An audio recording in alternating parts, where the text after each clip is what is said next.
অর্থের অভাবে পরিবার নিয়ে অসহায় জীবন কাটছে জন্মান্ধ আজাহার হাওলাদারের। একসময় ভিক্ষাবৃত্তি করে অতি কষ্টে সংসার চালালেও স্ট্রোক করার পর কারো সাহায্য ছাড়া পারেন না চলাফেরা করতে। বন্ধ হয়ে গেছে আয়ের সব পথ। অর্থের অভাবে চিকিৎসা তো হচ্ছেই না, সেই সাথে সংসারে খাবারের অনিশ্চয়তা, মেয়ের বিয়ে নিয়েও দুশ্চিন্তা, সব মিলে দিশেহারা আজহার।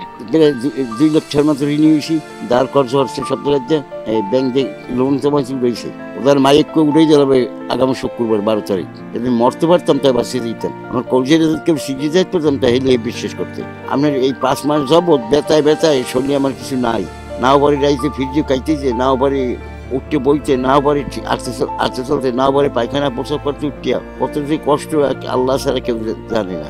বরগুনার বেতাগী উপজেলার সদর ইউনিয়নের 6 নম্বর ওয়ার্ডের দৃষ্টি প্রতিবন্ধী আজহার হাওলাদার গত জুলাই মাসে স্ট্রোকের পর অকেজো হয়ে পড়েছে শরীরের বাম পাশ।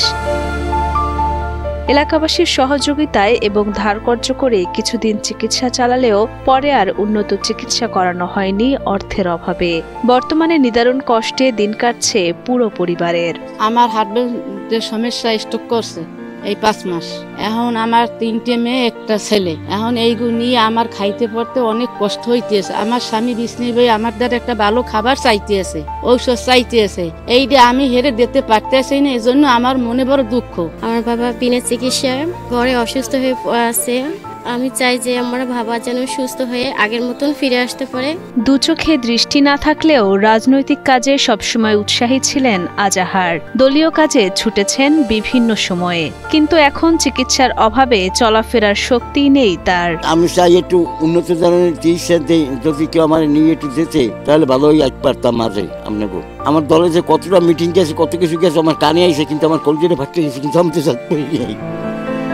আপনার এমন কম কি আওয়ামী লীগের আমার পলাইও ঘুমাইছি। রামতলাই তোমার চাইছি দুবারে, পলাই তোমার ঘুমানো লাগছে, ওই বলা যাই ঘুমাইছি গরু করে।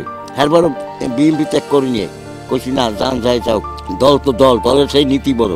স্থানীয়রা জানান, দীর্ঘদিন তিনি রাজনৈতিক কর্মকাণ্ডে যুক্ত ছিলেন। তার সুস্থতা কামনা করে সকলকে এগিয়ে আসার আহ্বান জানান এবং সুচিকিৎসা পেলে তিনি আবারও স্বাভাবিক জীবনে ফিরতে পারবেন, এমনটাই প্রত্যাশা সবার। সে যেন তার দল থেকে কিছু আর্থিক সহযোগিতা সে পাইয়ে যাতে তার ফ্যামিলি ভালো খায়, ভালো চলে, এবং তার চিকিৎসা বাবদ সব দিক দিয়ে ঔষধপাতি যেন দলের থেকে আর্থিক অবস্থা পাইয়ে সে খাইয়া ভালো থাকতে পারে। সে যেন দল দিয়ে কিছু সহযোগিতা পায়, এটাই আমরা চাই গ্রামবাসী।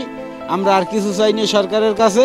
গ্রামবাসী কিছু সহযোগিতা নিয়ে কাছাকাছি আমাদের বেতাগীতে ডাক্তার দেখানো হয়, বরিশাল শেরেবাংলা মেডিকেলে দেখানো হয়, কিন্তু তারপরেও সে এখনো সেই একই অবস্থা। তার আসলে কোনো সুচিকিৎসা ওইভাবে হয় না বা সে ভালোও হয় না। এখন যদি বিএনপি দল তিনি ভালোবাসেন, সেই দলের কোনো নেতাকর্মী থেকে যদি সাহায্য পায়, তাহলে দূরে ঢাকা অথবা ভালো মেডিকেলে নিয়ে তাকে ডাক্তার দেখালে হয়তো সে স্বাভাবিক জীবন আবার ফিরে পেতে পারে। অসহায় মানুষটির পাশে যেন দলের ভারপ্রাপ্ত চেয়ারম্যান তারেক রহমান এবং আমাদের দলের মহাসচিব মির্জা ফখরুল ইসলাম সহ কেন্দ্রীয় শীর্ষ স্থানীয় নেতৃবৃন্দ তার পাশে দাঁড়ান। দলের পাশাপাশি আমি সরকারের প্রতি এবং স্থানীয় প্রশাসন, বিশেষ করে উপজেলা নির্বাহী অফিসার, জেলা প্রশাসক সহ স্থানীয় প্রশাসনের সকলের প্রতি দৃষ্টি আকর্ষণ করছি এবং জোর দাবি জানাচ্ছি যে এই দৃষ্টি প্রতিবন্ধী মানুষটির পাশে যেন আমরা সবাই সহযোগিতার হাত বাড়াই।